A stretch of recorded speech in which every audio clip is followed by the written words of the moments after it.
من اول ما انت بتدخل البلد بيكون ايه حال ووضع البلد لما بتدخل. فهتيجي مثلا تبص على حال ووضع البلد في مصر اول ما انت بتدخل. اولا المطار طبعا شكله استغفر الله العظيم. يعني الناس اللي بتروح طبعا بتسافر وبتروح وبتيجي عارفه وضع المطار في مصر ازاي. مش كون ان المطار قديم، هو مثلا مطار هيثرو مثلا في لندن هو مطار قديم، ومطارات كتيره من مطارات اوروبا والعالم هي مطارات قديمه. مش معنى ان المطار يكون فخم مثلا او يكون فيه رخام واضاءه وكافيهات وبتاع والكلام ده. مطار يعني سيستم اداره المطار نفسه، وجود اماكن كويسه للناس، الحركه سلسه في المطار، ناس بتتعامل معاك كويس في المطار، نظافه المطار، نظافه حمامات المطار، مكان للناس ينتظروك فيه في المطار. طبعا كلنا عارفين وضع مطار القاهره ازاي.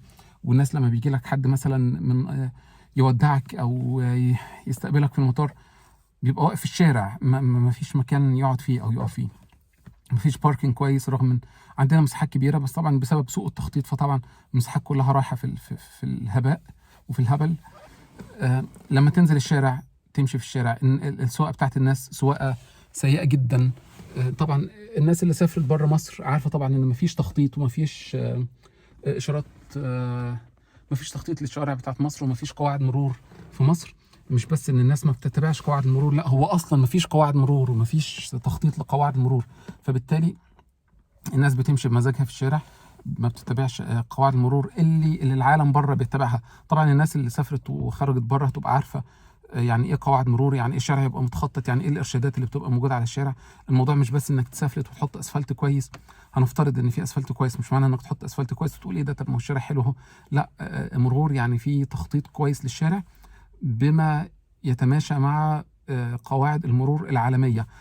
طبعا الناس اللي سافرت وساقت بره مصر، وما بتكلمش على دول الخليج لان برضو معظم دول الخليج ما عندهاش حتى كمان قواعد المرور اللي موجوده في اوروبا وامريكا، وتخطيط المرور اللي موجود في اوروبا وامريكا. دوله زي السعوديه ما عندهاش نفس التخطيط اللي موجود في اوروبا وامريكا.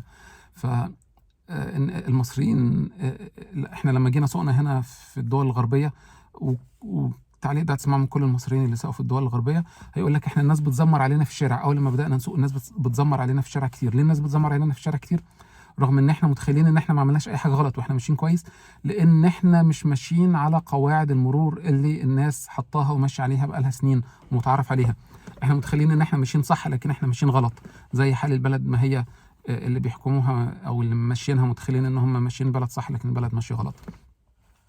طيب انت هتقول لي ايه قواعد المرور؟ ايه علاقه السياحه بالمرور والناس ماشيه في الشارع؟ ما انت لما تيجي انت سايح غربي او اجنبي ماشي في الشارع، اول حاجه لما تشوف الناس ماشيه ان انت تعدي، بس مجرد تعديه الشارع دي يعتبر انتحار.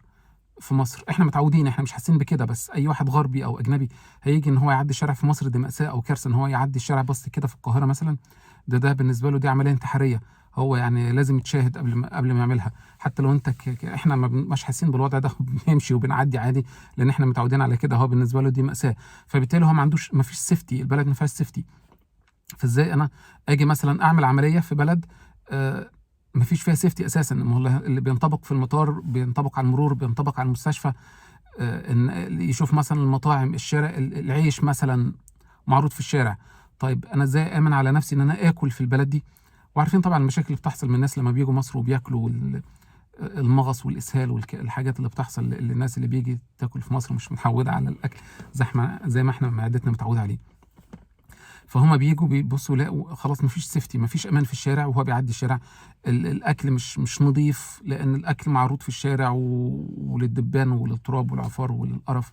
فبالتالي الاكل مش نظيف. المستشفى نفس الوضع، المستشفى مش عباره عن رخام.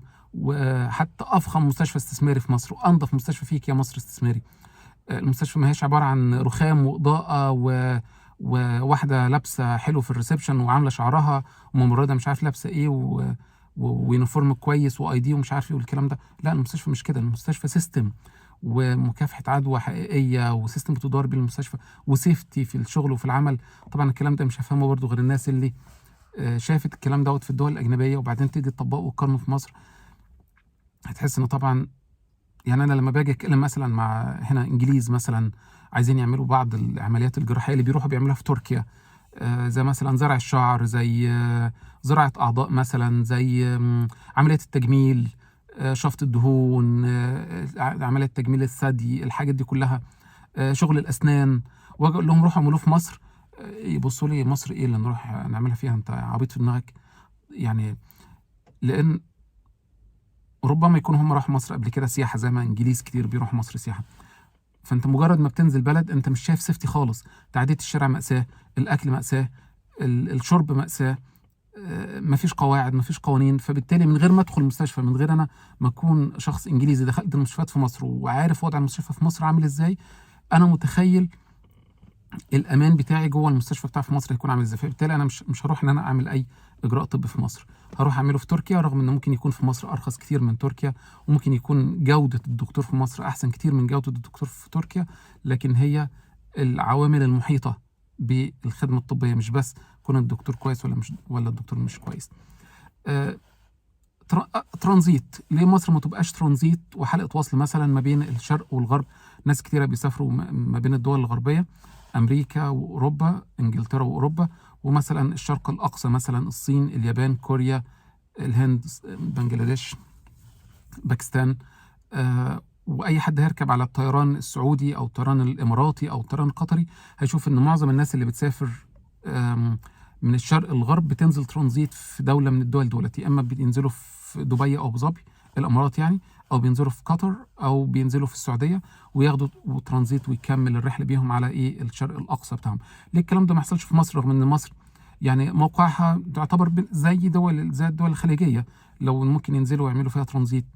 لأن ببساطة أنت عندك مطار، استغفر الله العظيم، أنت عندك أولا شركة طيران، مصر الطيران مش وحشة، بس مش وحشة لينا كمصريين، لكنها عشان كشركة تقدم خدمة الترانزيت، انها مثلا تنقل ناس من امريكا مثلا لليابان، او من امريكا لباكستان او الهند، وينزلوا يعملوا ترانزيت في القاهرة. طبعا هتنزل مطار، مش هتلاقي مطار نظيف، مش هتلاقي سلاسة وتنظيم في الحركة، مش هتلاقي مطعم كويس تنزل تاكل فيه، مش هتلاقي مكان كرسي كويس او مكان كويس تقعد تستريح عليه في الثلاث اربع ساعات الترانزيت بتوعك، وحركه سهله وسلسه وماشيه بيك. معظم الكلام ده انت هتلاقيه في مطارات في جده، في الرياض، في ابو ظبي، في دبي، في قطر. فبالتالي مع طيران احسن الى حد ما، فبالتالي هم طبعا هيختاروا ان هم يروحوا ترانزيت ويسافروا على شركات الطيران ديت. ومصر اللي في موقعها اللي احنا كنا متخيلين ان مصر بتتوسط العالم وحلقه الوصل والهمزه مش قادرة تجيب 2-3 يعدوا عليها في الترانزيت بتاعها، لأن للأسف مفيش المقومات اللي البلد تعملها الكلام دوت. للأسباب دي كلها ما تستغربش إن مصر يكون عندها أهرامات، ويكون عندها متاحف، ويكون عندها آثار فرعونية مش موجودة ربعها في أي حتة في العالم، وعندها شواطئ جميلة، وعندها طبيعة حلوة، وعندها جو إلى حد ما كويس ومعتدل، احسن من الجو الحر مثلا بتاع دول الخليج، واحسن من الجو البارد اللي احنا بنتفرج عليه الجميل دوت بتاع اوروبا. ورغم كده مصر مش قادره انها تجذب 10% من السياحه، لان للاسف اللي سايقين البلد متخيلين ان هم سايقين البلد صح، لكن للاسف البلد ماشيه غلط. الكلام ده ربما ما يفهموش كويس او ما يستوعبوش كويس الناس اللي جوه مصر بتسمع الفيديو دوت، لكن الناس اللي خرجت بره مصر هتكون عارفه كويس ليه السياحه مش متقدمه في مصر، وليه السياحه صعب جدا انها تتقدم في مصر على المستوى القريب والمستوى حتى المتوسط. نتمنى ان الحال يتغير، وشكرا على المشاهده ومع السلامه.